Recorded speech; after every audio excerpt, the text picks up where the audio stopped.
So, it used to be typical to ask after terrorist plots were uncovered, where were they radicalized? For whatever reason, we don't tend to ask that about alleged white supremacist attacks. We both know the reason. There's no need for you to shout it at your TV. So after 3 Coloradans turned up in the group of 31 suspected white supremacists arrested for conspiracy to riot in Idaho, our Steve Sager asked the question, where were they radicalized? That level of preparation is not something you see every day. Not many new details Monday about the plan foiled on Saturday when police in Coeur d'Alene, Idaho arrested 31 men found in the back of a U-Haul in matching clothes with shields, shin guards, and a smoke grenade. It was very clear to us immediately that this was a riotous group. Those facing a misdemeanor charge of conspiracy to riot include 3 Coloradans in their 20s, 3 men from the suburbs of Denver who traveled more than 1,000 miles to make an apparent hateful statement near a pride event.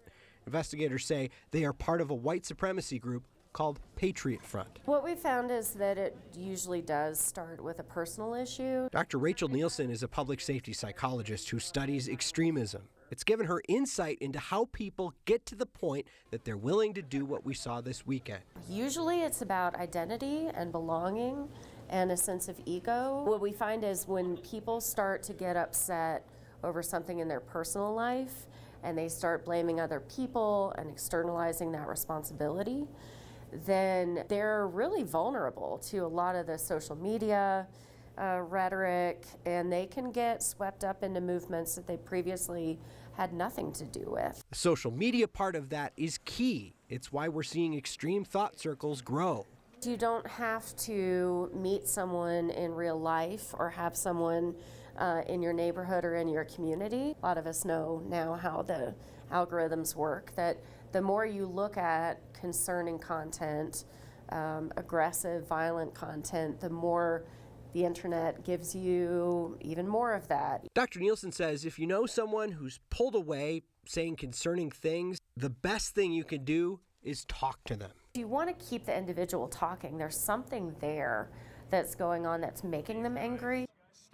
That Patriot Front group was formed out of the events in Charlottesville, Virginia in 2017. That event emboldened these folks, which Nielsen says is actually pretty rare. She says typically when you see an event like Charlottesville or January 6th or even the arrest at the Pride event, Kyle, that most people who are just dipping their toes into these hateful ideas, when they see that violent event, they tend to move away because they don't want to get involved in that. I would have thought the opposite. That this kind of thing serves as a recruiting event. They see an event like that, the tiki torch guys in khakis, shouting about Jews, and they decide that they want to get involved. But you're saying that most of those folks who are on the periphery decide, I don't want that. No, Nielsen says just a sliver of people who might see something like that might say, ooh, I feel emboldened to join this group and to do something like that. But really, it pushes more people away than anything. Interesting. Steve, thank you.